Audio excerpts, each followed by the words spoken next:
Hi all, ഇന്ന് നമ്മൾ വന്നിരിക്കുന്നത് ഇന്ത്യൻ സ്പേസ് റിസർച്ച് സെന്റർ ISROയിലെ പുതിയൊരു നോട്ടിഫിക്കേഷനെ കുറിച്ച് പറയാനായിട്ടാണ്. അപ്പോൾ ഇവിടെ മെയിനായിട്ട് പറയുകയാണെങ്കിൽ നമ്മൾ ഈ പറഞ്ഞു വന്ന ISRO എല്ലാ വർഷവും ഗേറ്റ് വഴി വിളിക്കാറുണ്ട്. പക്ഷേ ഈ വർഷം നമ്മുടെ ഗേറ്റിൽ ഉൾപ്പെടെ അല്ലാതെ തന്നെ നമുക്ക് സെപ്പറേറ്റ് ആയിട്ട് ISRO എക്സാം കോൾഫർ ചെയ്തിട്ടുണ്ട്.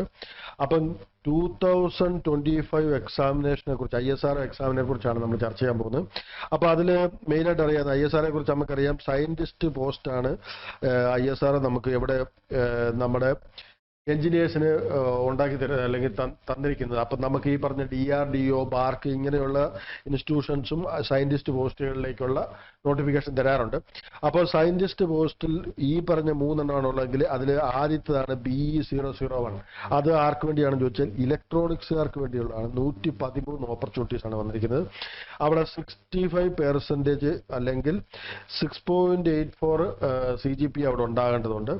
അതേപോലെ രണ്ടാമത് പറഞ്ഞിരിക്കുന്നത് സയന്റിസ്റ്റ് പോസ്റ്റ് മെക്കാനിക്കലാണ്. അതിൽ 160ഓളം സീറ്റ്സ് ഉണ്ട്. മൂന്നാമത് നമുക്കുള്ള കമ്പ്യൂട്ടർ സയൻസ് ചേർക്കണം. അപ്പം 3 പേർക്കാണുള്ളത്. ഒന്ന് ECE ഉണ്ട്, രണ്ടാമത് മെക്ക് ഉണ്ട്, മൂന്നാമത് നമുക്ക് CSE ഉണ്ട്, കമ്പ്യൂട്ടർ സയൻസ് എഞ്ചിനീയറിംഗ് ആണ്. അപ്പൊ ഈ 3 പേർക്കാണ് ഇവിടെ അപ്ലൈ ചെയ്യാവുന്നത്. ECയുടെ കൂടെ തന്നെ ആരോടെ പറയാമെന്നറിയോ?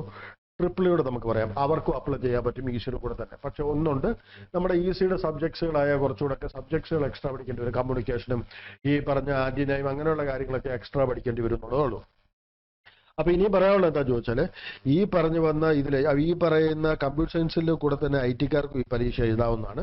അപ്പം നമുക്ക് പറഞ്ഞു വരുന്നത് എന്താ ചോദിച്ചാൽ, ഈ പരീക്ഷകൾ എഴുതുന്നതിന് ബുദ്ധിമുട്ടില്ല, പക്ഷെ നല്ലപോലെ പ്രിപ്പയർ ചെയ്തിട്ട് തന്നെ എഴുതേണ്ടതുണ്ട്. പിന്നെ ഈ പറയുന്ന നമ്മുടെ ഇതിൻ്റെ അകത്ത് വേറെ PWD നമ്മുടെ എന്ന് പറഞ്ഞാൽ നമ്മുടെ ഈ പറഞ്ഞു വന്ന ഡിസബിലിറ്റി ഉള്ളവർക്കുള്ള കുറച്ച് പോസ്റ്റുകളുടെ കൂടെ എക്സ്ട്രാ വന്നിട്ടുണ്ട്. അതിൻ്റെ എല്ലാം കാര്യങ്ങൾ ആ പറയുന്ന നോട്ടിഫിക്കേഷനകത്ത് കാണാൻ സാധിക്കുന്നതാണ്. നിങ്ങൾ അപ്ലൈ ചെയ്യുമ്പോൾ കാണാം. അപ്പോൾ ഇതിൻ്റെ ലാസ്റ്റ് ഡേറ്റ് വരുന്നത് അല്ലെങ്കിൽ ഏജ് ലിമിറ്റ് പറയുന്നത് 28 ഇയേഴ്സ് ആണ്. ഏത് 16/6/2025 ലാസ്റ്റ് ഡേറ്റ്. ആ ദിവസത്തിന് മുമ്പിൽ എത്ര 28 ഇയേഴ്സിന് താഴെ ആയിരിക്കണം നിങ്ങളുടെ ഏജ് ലിമിറ്റ്. അങ്ങനെയുള്ളവർക്ക് മാത്രമാണ് ഈ പരീക്ഷ എഴുതാവുന്നത്. കൂടെ തന്നെ ഒരു കാര്യമുണ്ട്, നമ്മളുടെ ഈ വർഷം പാസ് ഔട്ട് ആകുന്ന 2025 പാസ് ഔട്ട് ആകുന്നവർക്കും എലിജിബിൾ ആണ് എഴുതാനായിട്ട്, അറിഞ്ഞിരിക്കാം. ഓക്കെ അല്ലേ? അപ്പൊ ഇതൊക്കെയാണ് ഇമ്പോർട്ടൻ്റ് ആയിട്ടുള്ള കാര്യങ്ങൾ. പിന്നെ ഇതിനെല്ലാം ഫീസിന്റെ കാര്യങ്ങളൊക്കെ പറയുന്നുണ്ട്. SC STക്ക് വേറെ ഫീസ് വ്യത്യാസങ്ങളുണ്ട്. ബാക്കി അറിയേണ്ട കാര്യങ്ങൾ എന്താ വെച്ചാൽ, ഫോട്ടോസ്, സിഗ്നേച്ചറും ഫോട്ടോസും മാത്രം മതിയാവും ഇപ്പോൾ അയച്ചു കൊടുക്കാനായിട്ട്. ബാക്കിയുള്ളതെല്ലാം ഏജ് ലിമിറ്റും കാറ്റഗറിയും NOCയും നമ്മുടെ ഈ പറഞ്ഞു വന്ന നിങ്ങൾ ഏതെങ്കിലും കാറ്റഗറിയിലൊക്കെ ഉള്ളവരാണെങ്കിൽ അതിൻ്റെ NOCയും കാര്യങ്ങളും എല്ലാം, ഇപ്പോൾ എംപ്ലോയി ആണെങ്കിൽ NOC ഒക്കെ മേടിച്ച് വെക്കുക. ഇപ്പോൾ OBC അല്ലെങ്കിൽ ഈ പറഞ്ഞ SC ST ആണെങ്കിൽ അതിൻ്റെ സർട്ടിഫിക്കറ്റ്സ് കയ്യിലുണ്ടാകണം. അങ്ങനെയെല്ലാം ചെയ്യുന്ന സമയത്ത് അല്ലെങ്കിൽ വെൻ കോൾഡ് ഫോർ വിളിക്കുന്ന സമയത്ത് അത് കാണിക്കാനുള്ള ഇതുണ്ടാകും. അപ്പോൾ സെലക്ഷൻ പ്രോസസ്സ് എന്താണെന്ന് പറഞ്ഞാൽ, എക്സാമിനേഷൻ ഉണ്ട്. ആ എക്സാമിനേഷനിൽ ആദ്യത്തെ 80 മാർക്ക് നമ്മുടെ സ്പെസിഫിക് ഡിസിപ്ലിൻ, അല്ലെങ്കിൽ ഇപ്പോൾ ഇലക്ട്രോണിക്സ് ആണെങ്കിൽ ഇലക്ട്രോണിക്സ്, അല്ലെങ്കിൽ മെക്കാനിക്കൽ ആണെങ്കിൽ മെക്കാനിക്കൽ, അല്ലെങ്കിൽ കമ്പ്യൂട്ടർ സയൻസ് ആണെങ്കിൽ ആ പറഞ്ഞ ഇതിൽ തന്നെ പ്രത്യേകമായിട്ട് ഉള്ള ക്വസ്റ്റ്യൻസ് ആയിരിക്കും. 80 ക്വസ്റ്റ്യൻസും 80 മാർക്കുമാണ്. ഈ പറഞ്ഞ 1/3 എന്തുണ്ടാവും, നെഗറ്റീവ് മാർക്കും ഉണ്ടോ തെറ്റാണെങ്കിൽ. അതേപോലെ തന്നെ ആപ്റ്റിറ്റ്യൂഡ് അല്ലെങ്കിൽ എബിലിറ്റി ടെസ്റ്റ് ഉണ്ട്. അതിൽ 50 മൾട്ടിപ്പിൾ ചോയ്സ് ക്വസ്റ്റ്യൻ ആണ്, 20 മാർക്സ് ആണുള്ളത്. നോ നെഗറ്റീവ് മാർക്സ് ആണ്. അതുകൊണ്ട് മുഴുവൻ അപ്ലൈ ചെയ്യുന്ന നമ്മൾ എഴുതുന്നതായിരിക്കും നല്ലത്. അപ്പോൾ അങ്ങനെ 100 മാർക്കിനാണ് പരീക്ഷ വന്നിരിക്കുന്നത്. അപ്പോൾ ഇതിൽ അലോക്കേഷൻ പറയുന്നുണ്ട്. General hours in the area of specialisation 20, presentation and communication skill 20 പറയുന്നുണ്ട്, കോമ്പൻസേഷൻ 10, അക്കാഡമിക് അച്ചീവ്മെന്റ്സ് 10. അങ്ങനെ ഇതും എല്ലാം കൂടെ നോക്കിയിട്ടായിരിക്കും നമുക്ക് ടോട്ടൽ മാർക്ക് വരുന്നത്, 100 മാർക്ക് വരുന്നത്.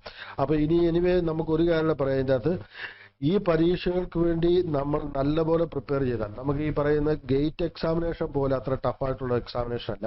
നമുക്കറിയാം ഗേറ്റ് എന്ന് പറഞ്ഞാൽ 65 ക്വസ്റ്റ്യനെ ഉള്ളെങ്കിൽ കൂടിയും നമുക്ക് വരുന്ന സമയം എത്രയാണെന്ന് ചോദിച്ചാൽ 3 hours ആണ്.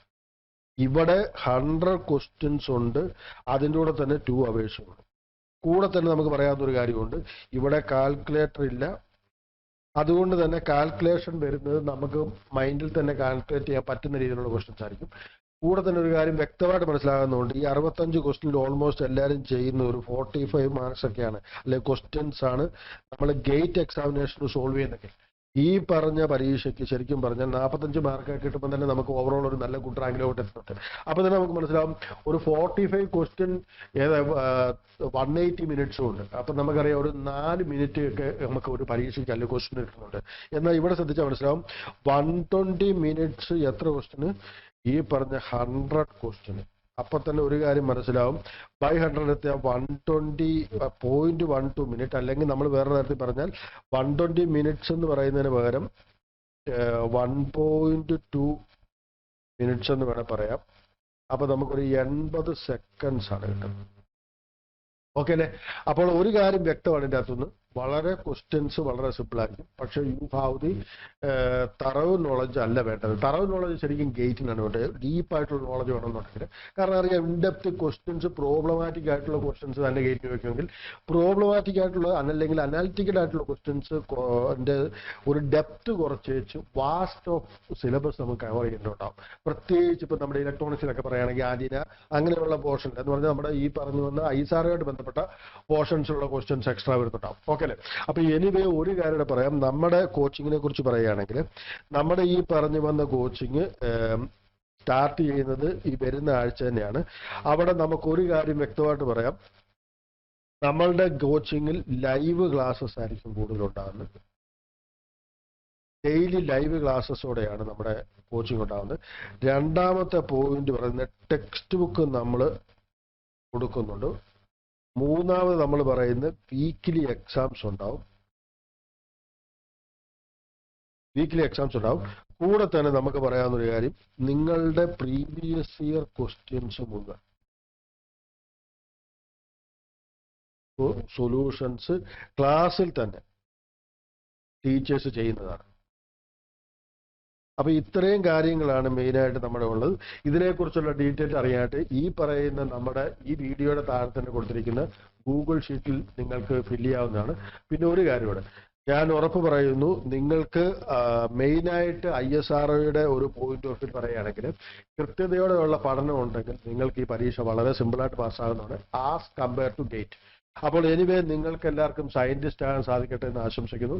Take care, bye, thank U.